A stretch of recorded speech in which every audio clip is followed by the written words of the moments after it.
જય શ્રી કૃષ્ણ. રાધે રાધે.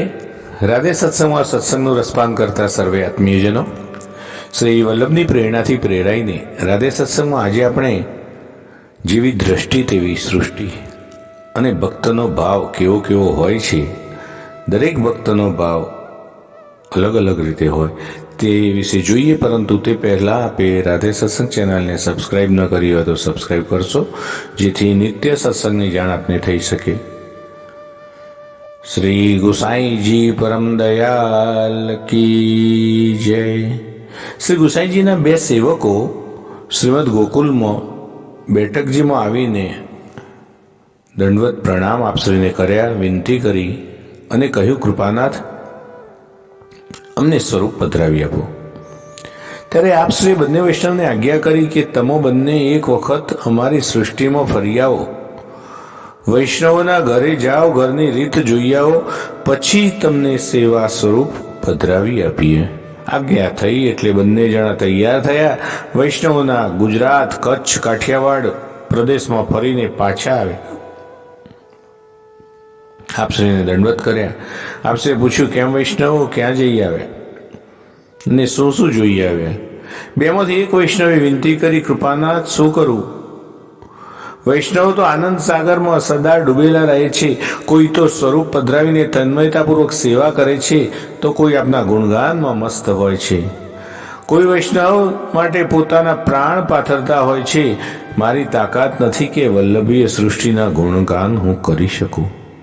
આમ કહેતા વૈષ્ણવ રોમાંચિત થઈ ગયો, હૃદય ભરાઈ આવ્યું, નેત્રોમાંથી આંસુ આવી ગયા.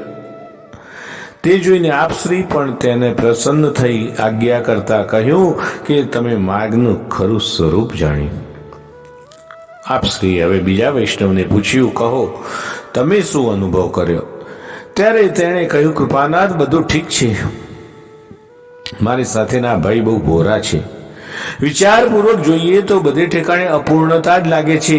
દેહાધ્યાસ છૂટા ન હોય, સ્વભાવમાં ફેરફાર ન થયો હોય, લોકાસક્તિ ન મટી હોય, ત્યાં સુધી પ્રભુ ક્યાં ભોરા છે કે આપણા હાથમાં આવી જાય? છતાં ઠીક છે, આપણે શરણે આવ્યા છીએ એટલે આ જન્મે નહીં તો બીજા જન્મે નહીં તો ત્રીજા જન્મે પણ ભગવત પ્રાપ્તિ થાય ખરી. આ સાંભળીને આપશ્રી આજ્ઞા કરી, તમે જાત્રા ઠીક કરી છે. અલૌકિકમાં લૌકિકમાં જોવાને ટેવાયેલી બુદ્ધિનું પરિણામ આવું જ હોય. ભગવદ ભક્તો તો અલૌકિક તત્વ છે, તેનો અનુભવ અંતઃકરણને અસર કરે. બુદ્ધિને નિર્દોષ અને અલૌકિક બનાવવા જેટલો અધિકાર સર્વને હોતો નથી. અધૂરી સમજ અને અધૂરી બુદ્ધિ હોય ત્યાં સુધી સત્ય કે પરમ સત્યને પામી કે ઓળખી શકાતું નથી. શુદ્ધ બુદ્ધિ ભક્ત હૃદયવાળાની જ હોય છે, તેઓ જ પરમ તત્વ સુધી પહોંચી શકે છે. તમારી આ બુદ્ધિને પવિત્ર કરવા માટે સંપૂર્ણ સમજવું પડે.